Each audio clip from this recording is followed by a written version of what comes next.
Anything you'd like to share based on us being 3 hours into the broadcast today? I just want to pivot back to you as one of our fearless leaders here.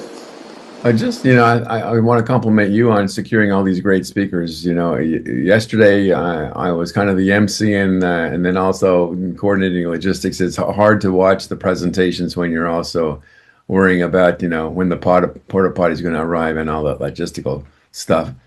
So it's a pleasure to sit here and listen to these folks who have so much to share, so much to contribute to our network. So thanks for that. It was really good. Congratulations. Yep. Great. Yeah, I want to chime in as well. Yeah, it's been great. I love, as I was saying, it really does take a community, and it's a community of individuals that have vision, that have knowledge, that have, who really know what they're doing. And so, hopefully this collective is just going to expand and really get into the communities that need to really know that there are solutions. There's hope and possibilities for us to change the way we live, to change how we look at soil, how we look at our land, how we build, all of that stuff. So really, really appreciate this. As I said, it's a global issue. It's not just, the fires here. It's really about what's happening all over the world. And the more we can all come together, the better. So thank you, thank you, thank you. Thank you. Anyone else would like to share anything while we get Ray Serino back on?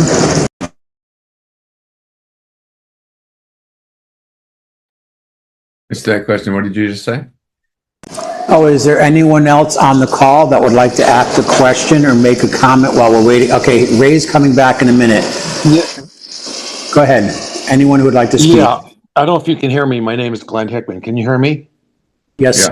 Yeah.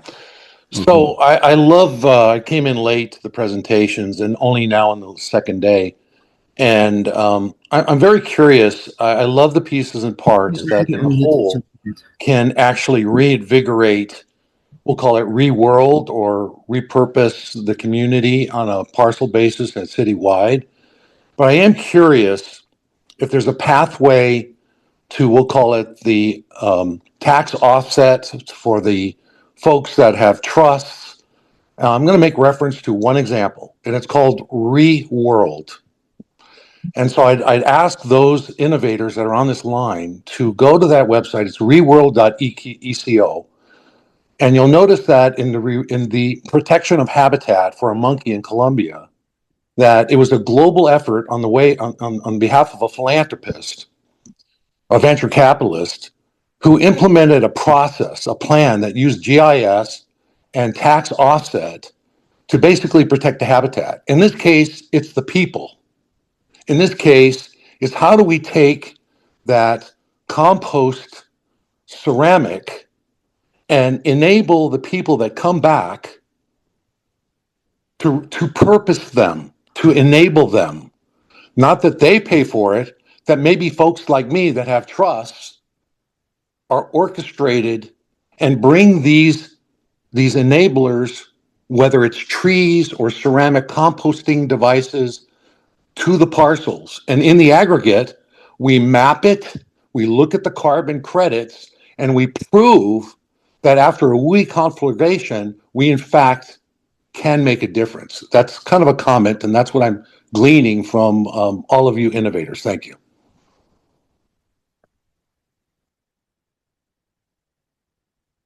I will say, I don't know the person directly, but I know Greg or Nikki would. There was someone there yesterday, I think it was called BOI. There was an organization there that I think is working on that. And I think since Greg, Nikki, C3.0X is there on the ground, none of us want to, have to wear 100 hats, but I think since they become such a flashpoint for communication regarding post-fire community response, and a lot of community leaders and even people that were there, again, from the EPA and other city council and such, I think it's all possible. But I think what I've experienced, sometimes it just takes a team leader, someone who can kind of marshal on besides people taking on too much, because we're all also still trying to make our livelihoods, have quality of life.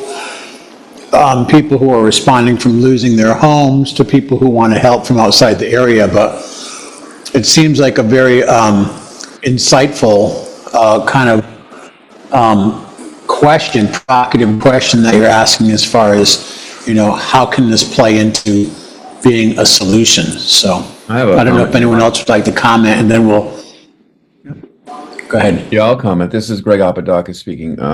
Yesterday, we announced that we're having our second meeting of conscious investors. Back in June last year, we had our fifth Green Economy Unconference, and we're planning another one in probably November this year, where we'll reconvene venture capital folks and family offices and other people who want to contribute to green solutions in a triple bottom line format, investing for profit, but also to help people and to not harm at the very least, but also to improve the environment. So if you'd like to, put in the chat there your contact information, or take mine down, I'll repost my contact information. We'd love to have individuals who have resources to band together and make sure that when they invest, that it helps indigenous folks, it helps the environment, it helps women entrepreneurs, and it helps improve our chances to save the planet for humanity. So please join us. Yeah. Thank you, Greg. I'll post it for all to see. It's actually I'm not a nonprofit, but I am looking. I've kind of used the word inversely and reversely called beacon. Beacon. It's not beacon housing. Beacon housing, but beacon housing for humanity, or more importantly, beacon for community owned communication ecosystem. So there's a lot more to my interests, but more importantly, currently for the recovery, which I think is so slow motion that it needs global reemphasis and visibility. And you all are so wonderful in the way that you're looking at the human habitat and bringing us back. So having been part owner of one of the largest construction companies, but most importantly, I think in my retirement wheelhouse bucket list, to now move from that secular capitalistic side into the more, we'll call it diverse and humanitarian side. So I have very much interest to see if we can actually, whether you talk about max failure in digital assets companies, to not get that precise, in the stock market, how we do this at a more, mediocrity of philanthropy.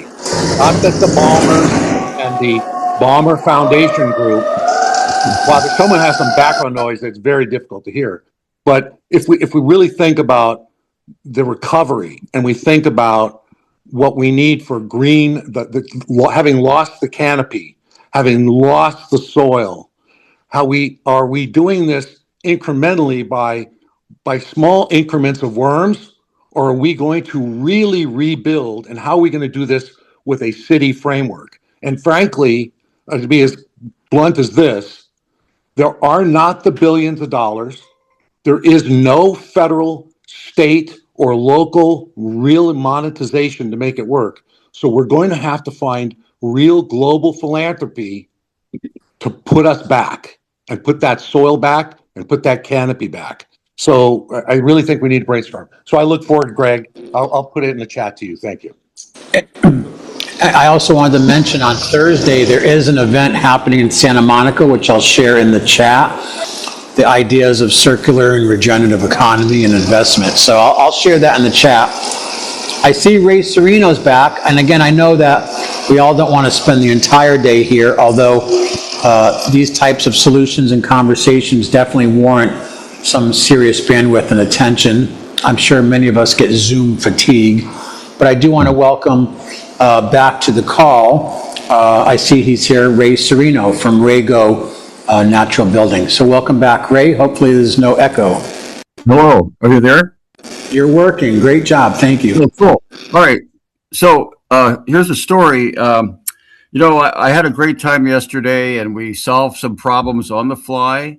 It was really exciting to make a composting toilet really fast. And I think, knowing permaculture is my bottom line, and knowing natural building, and also knowing about why we are having fires, and why the soil has been, taken away.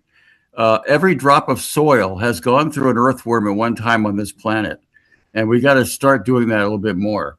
And the way that I believe would be the best way to do that, without humans involving, is using a beaver or using the technology of permaculture. I'm doing paintings that are educational, and I just want to show you one of the ones I started doing. This is a swale right here that is actually working at where I live. And it actually brought in a bunch of deer, and you could see some of it, but I've done a lot of these educational paintings so that people could see the potential of that. And so getting back into natural building, I just want to also let you guys know that one of the things that's really important is that cob is non-toxic.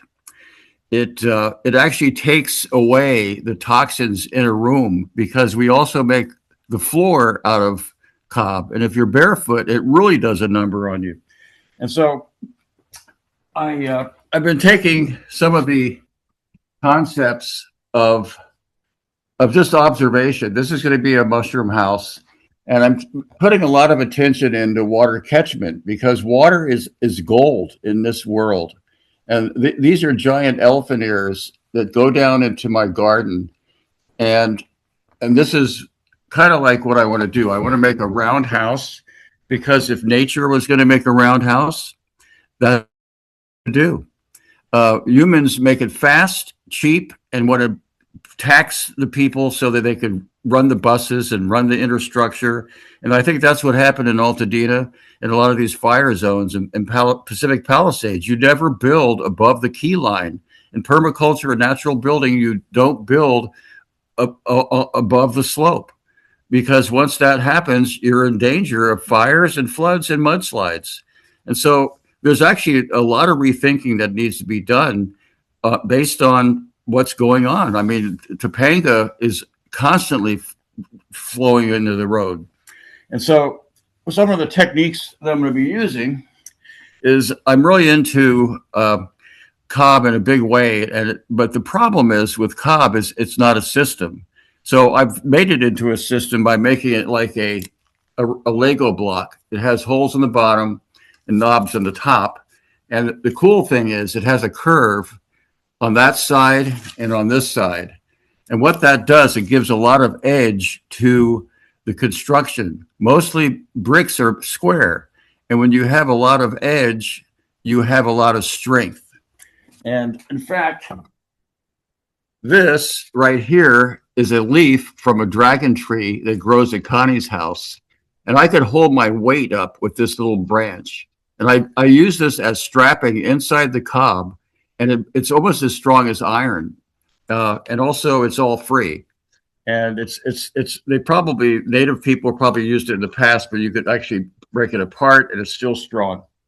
So, and Ray, someone was asking if it's cob earthquake proof. Well, let me tell you the cool thing about that.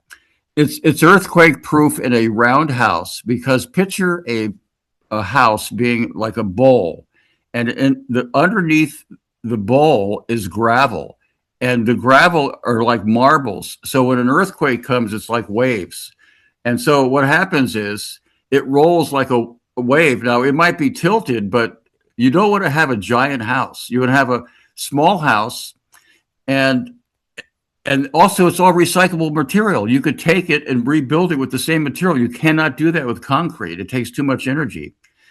And so what I'm doing is I'm putting a rebarb, threaded rod, and lots of things tied to the roof and to the foundation. And so it becomes a unibody construction. And unibody construction is like that bowl that's in a bunch of marbles. And most homes are concrete foundations that are stuck into the clay and DG soils, and they're square. The reason I want to go round is because it's kind of like the earth is embracing you. And if you painted the bottom of your shoes like red and you walked around your house on that same paper, you'll see that you only live in half the house. And now, if you have a big house with a long hallway and you forget your keys, you got to go back and forth looking for your keys. And it's such a waste of time because we have only a few minutes to live on this planet. And I think that having something small and being outdoors in the garden is way more important than being indoors, especially in Southern California, which is the best place in the world to grow food, the best weather in the world. And that's why there's so many people here. And so using the people as a resource is going to be really developing a community is super important. I've lived in 4 communities and I've met so many wonderful people like Keontae and others. And it's like a magical world. I mean, otherwise you just meet people randomly and it doesn't mean a lot, but people that are like-minded, man, you do a lot of good stuff together.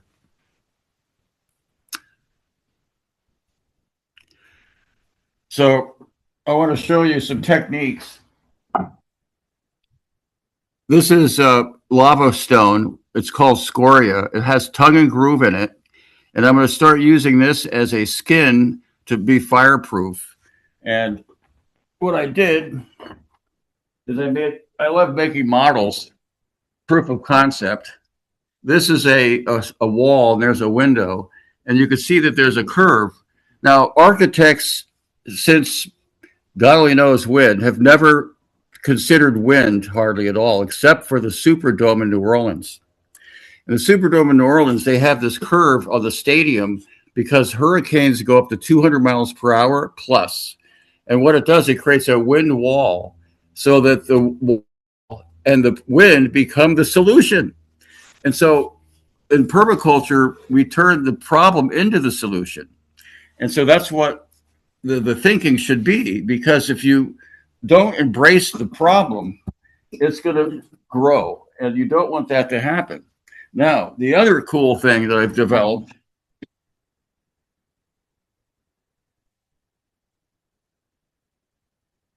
I just unplugged you, this is a door that's a shutter for a door or a window, but this is my cat door. And you can see that it embeds into the cob. I have these are called deadmid.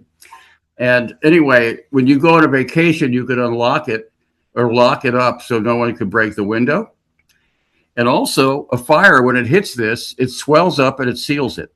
So now you have something that's bear-proof, fireproof, and you could be in your cob house with no worries. You don't know evacuation needed. No insurance needed, except for liability.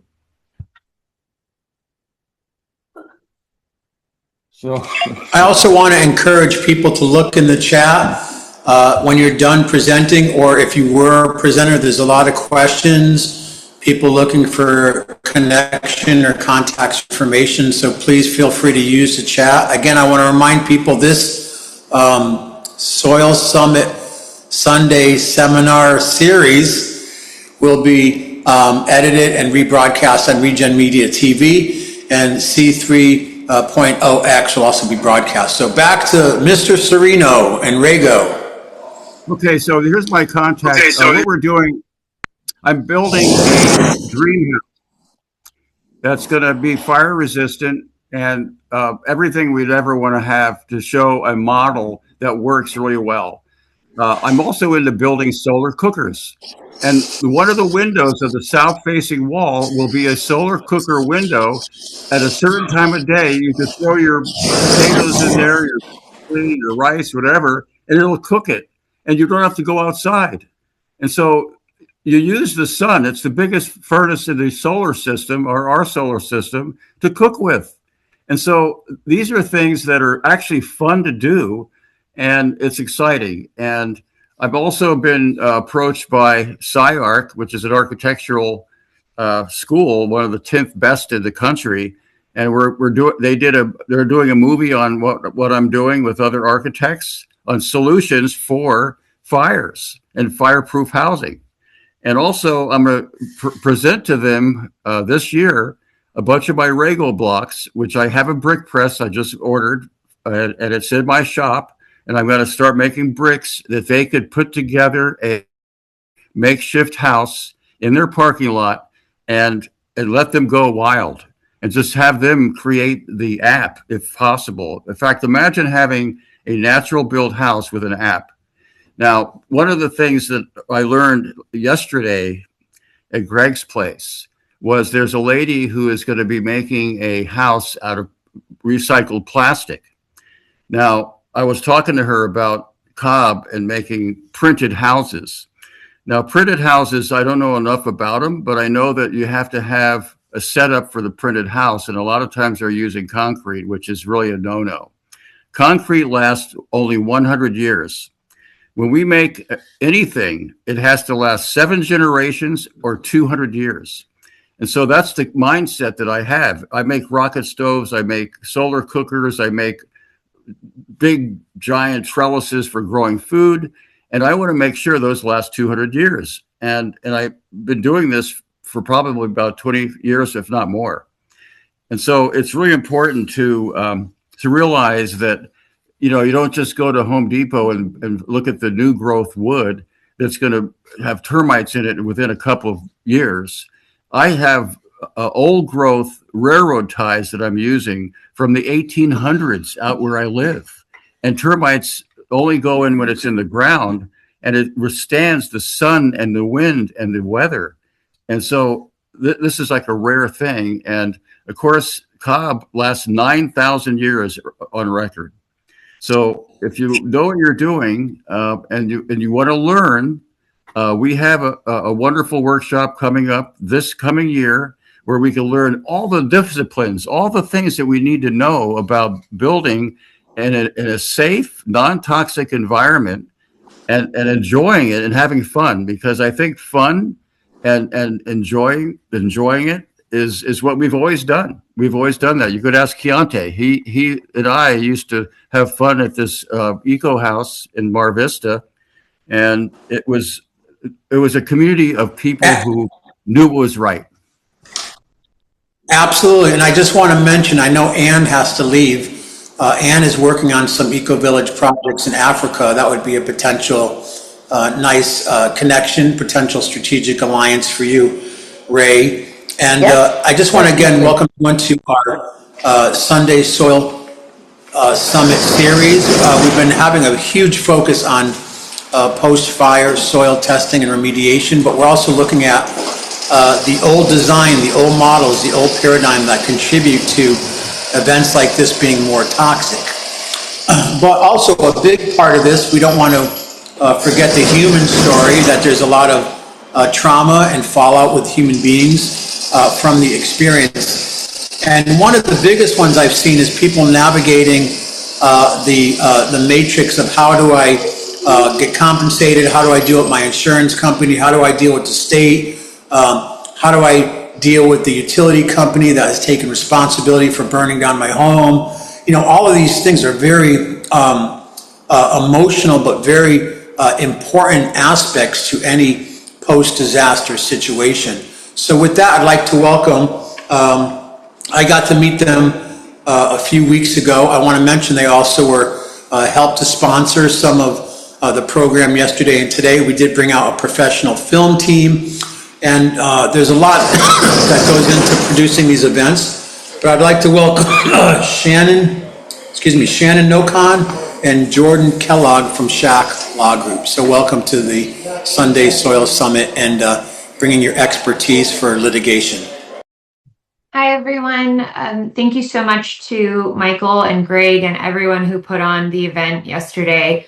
I've been doing these types of fire cases for almost 10 years now, and I learned so much from all of you that I really had no idea about, and got so many resources for my clients and for future fires. So thank you guys for all the work that you're doing. It's really important, and I think it's going to make a big difference in this fire and in many natural disasters going forward.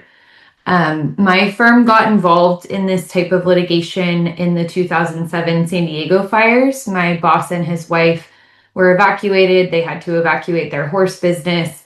And they also, their best friend's home burned down. And so they got involved in doing these types of cases then. And since then, the firm has worked in North Bay, in Paradise, in Maui, in Colorado, and Texas, lots of fires throughout the state. And I've been working on these cases, like I said, for almost 10 years. I think the most important question I get from people is, look, I'm going through enough right now. Why would I bother getting involved in litigation? What's the point?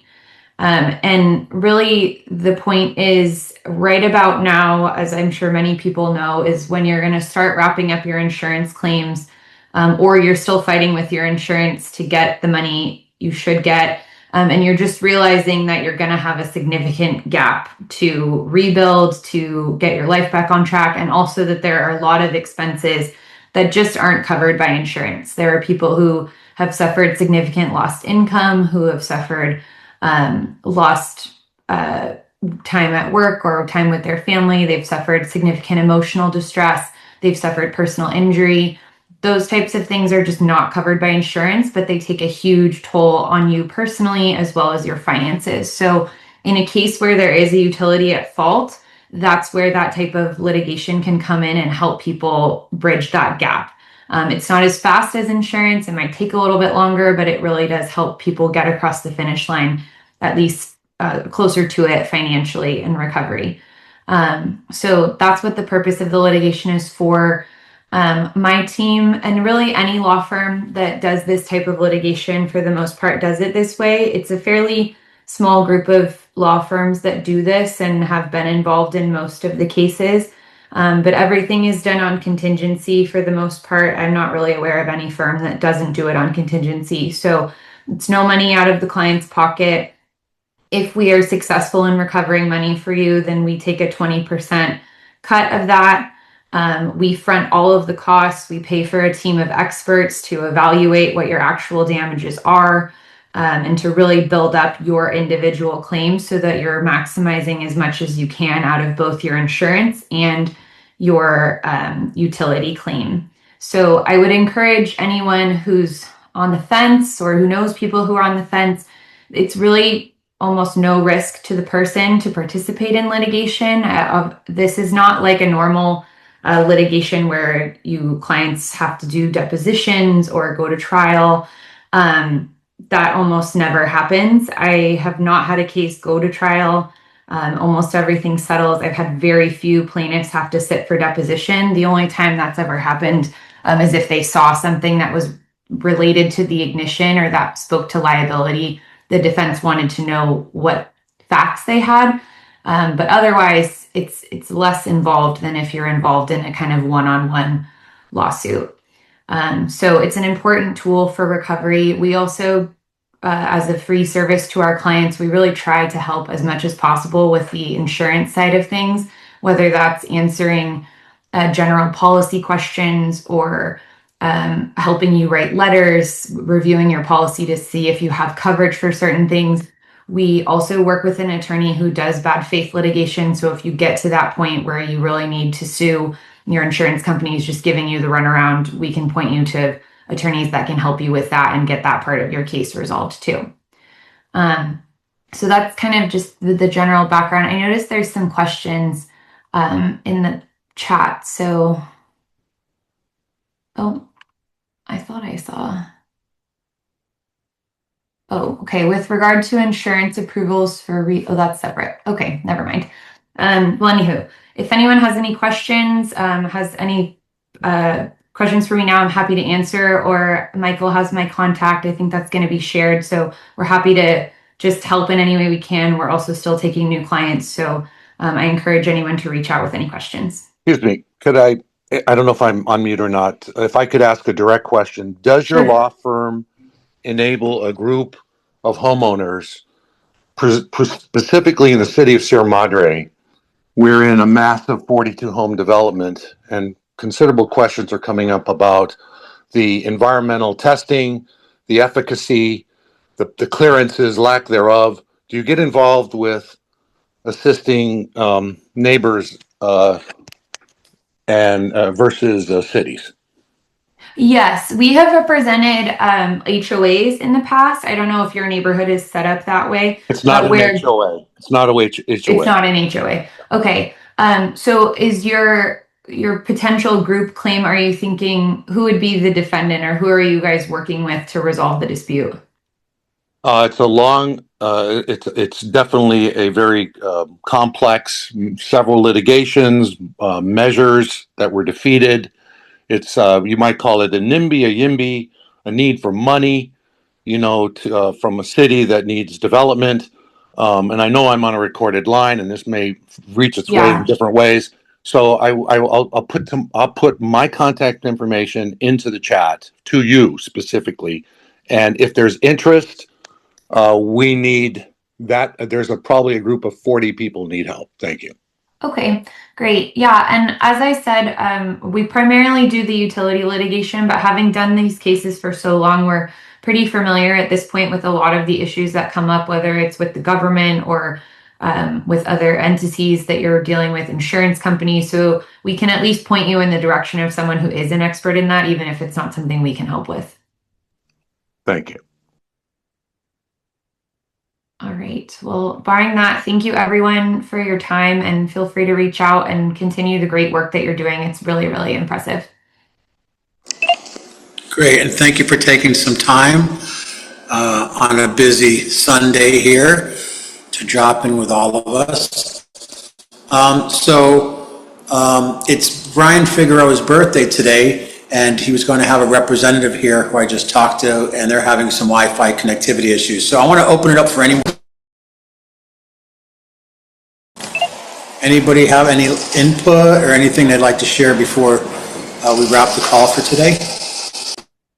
Yeah, just this is Christine with 301 Organics. I just wanted to say thank you for another opportunity to share what it is that we do. But this opportunity to even share resources across the board. I did put in the chat another resource, so hopefully everyone can check that out. And our vision and our goal and our commitment for 2026 is to get as many of the properties covered as possible, more so from a public health standpoint than anything else.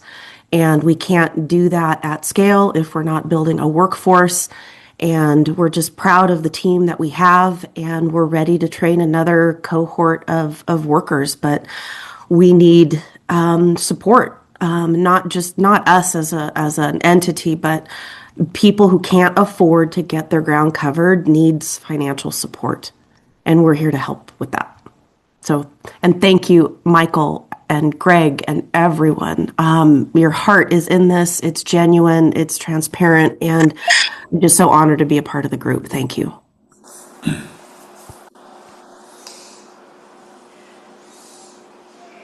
Anybody else?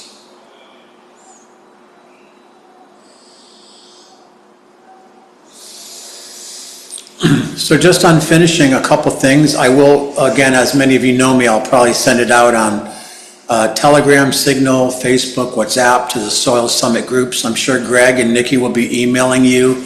But this has been a huge endeavor. It's definitely been a groundbreaking for building community, for regenerative solutions, trying to give those people at the cutting edge of innovation and response a voice. I know there's a lot of other things that are coming up this year, like the World Cup in July, and of course the Olympics are coming up, and of course Greg has the Unconference coming up, and of course all of you are constantly engaged. So I put the link to Regen Media TV in the thread.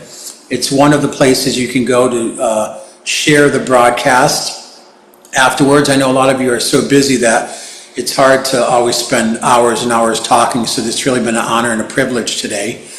And that's posted, but I also did post, and again, I want to just acknowledge Greg and this event at his property, and Nikki and all of you for an incredible optimistic response. Actually, the other day someone called me an apocalyptimist.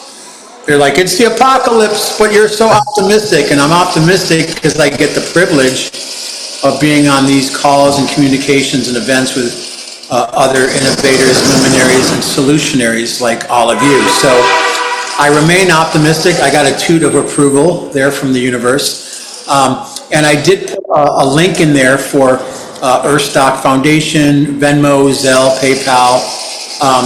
But, you know, if you can do any support, there was definitely a lot of time, energy, and expense incurred.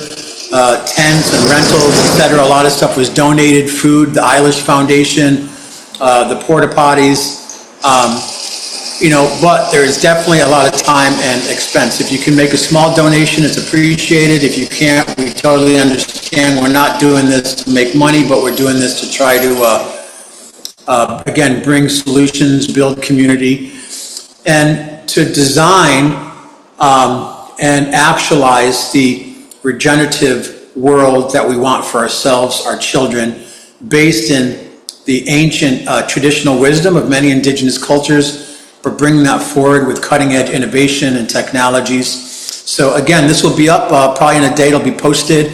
And I want to thank everybody for just showing up. You know, showing up seems to be harder and harder in this day and age. So thanks for showing up and all that you do. And I really, again, a big shout out and condolences to all the survivors of the Eaton fire and also of the Palisades fire, and a lot more to come. So thank you so much for your time, and have a great Sunday, and we'll be reaching out to you. And again, any support is appreciated. So thank you very much. Have a great rest of your weekend. Thanks, Michael. Good job.